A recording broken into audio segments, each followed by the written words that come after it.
Venus conjunct Saturn, and it's in Pisces. Now, Venus conjunct Saturn can be quite a serious conjunction, actually, because Saturn's involved, making us sit up straight and sharpen our pencils and get to work. But Pisces is there, or it's in Pisces, actually. It's happening in Pisces. So that kind of softens the energy, gives it more of a dreamy kind of atmosphere. We can breathe a little bit easier. We can go into our thoughts, our mind, our heart a little easier. So it's quite helpful that it is in Pisces. Now, Venus, the planet of love, beauty, wealth, meets Saturn, the planet of structure and boundaries and limitations, responsibilities. And it creates time when those fleeting attractions kind of give away to us wanting those deeper bonds. Our heart and our mind need to focus on what dreams can become real, what can stand the test of time. And we can feel a pull towards wanting to strengthen our relationships, to look over our budgets, our investments, our spending habits, or maybe putting in the work to just love ourselves just a little bit more. Okay, Venus asks, what do we cherish? Remember, do you guys remember, for those of you who have been around a while, when Saturn came into Pisces? And a lot of people were kind of humming and hawing about, this can't possibly be a very good thing. I don't think Saturn's going to like Pisces. But what Saturn did was Saturn went in there, and here we are in Saturn, in Pisces. Oh my gosh, Saturn's in Pisces. And we're dreaming. We're dreaming of the possibilities. We're looking at our happily ever after. We're looking at the picture perfect, what we want to step into going forward. And Saturn comes in there and says, what are you talking about? What are we imagining? Well, let's do it. Let's make a plan. Let's give it some doable steps. Okay, so Venus asks, what do we cherish? What are our dreams? What are our desires? And Saturn comes in and says, how do we build it? What's the strategy? Is it doable? How will we protect and nurture it? So together they guide us towards building something very meaningful, whether it's love or career or our own personal growth. We have the King of Pentacles staring me in the face for all of this. Okay, it's a time to focus on the long term. We may have some serious talks with others, with ourselves, in our relationships, work and career, financial growth, better health. This energy really taps into every part of our existence. So what exactly is the plan for future success in our life? And we need to answer not strictly from logic or emotion, but from a balanced perspective. We don't want to be overcritical with ourselves, with our actions, with other people.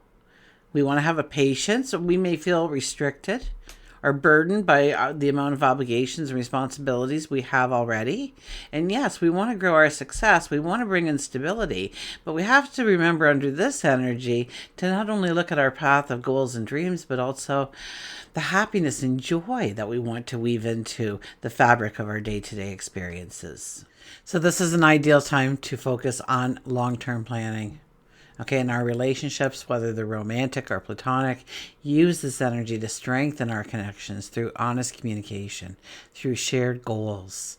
Okay, discuss where we see the relationship going or where we want to see the relationship going. Start to make plans to build a stable future together.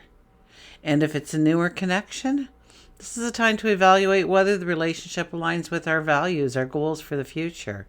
Maybe we want children. Maybe they don't. Maybe they want to travel. Maybe we don't.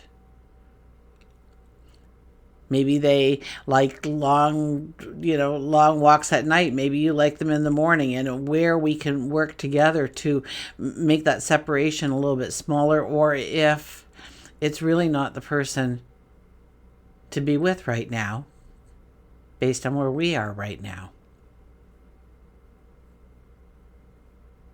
Okay, avoid being overly critical, though, or emotionally distant. Okay, we want to focus on constructive conversations, that reinforce that trust, that mutual respect. We don't want to be critical of them and tell them where we want to criticize, but rather we want to open up the gates for what will work, what will harmonize in this relationship, how we can harmonize this relationship. Finances, a great time for financial planning. This is a time to sit down with a financial advisor. Trust me on that one.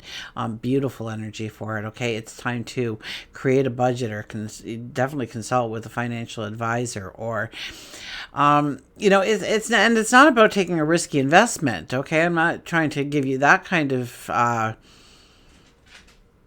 direction, but rather you're ensuring stability and security for the future when you sit down with a financial advisor, somebody from your bank, perhaps somebody that that has their own business doing that.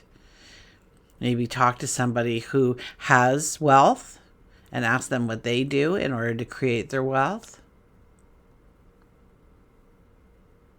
When it comes to your job, focus, disciplined, okay? Consistent effort at work. That's what's going to help you the most. Okay, long-term projects. Anything requiring persistence and attention to detail. Okay, any goals that you've been putting off, now would be the time to commit to them. And when it comes to loving ourselves, just a little bit more. Revisit our relationship with ourselves.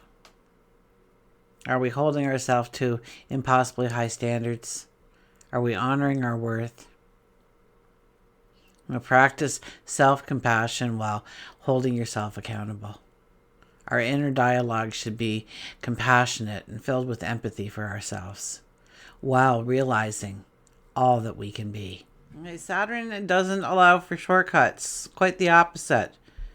It encourages us to take a step back, to evaluate where we stand, to commit to choices that align with our long-term goals. Where is our focus? Where is our attention? Where does it need to be?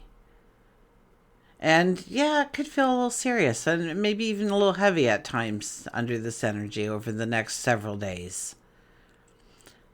But when we face this energy, when we embrace this energy, the rewards are definitely worth it. We walk away with deeper connections and financial security, a stronger foundation for the future.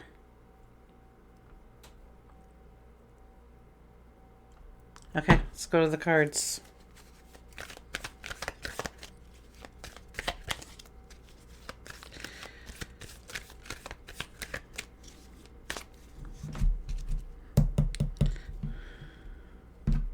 So, and we don't have to, think of it like this, right? It's going to be the 21st. When's the 21st? I think the 21st is the final day before. But even then, I think it's going to be within 2 or 3 degrees still. So it's like 5 degrees, I believe, is when we consider the transit exact.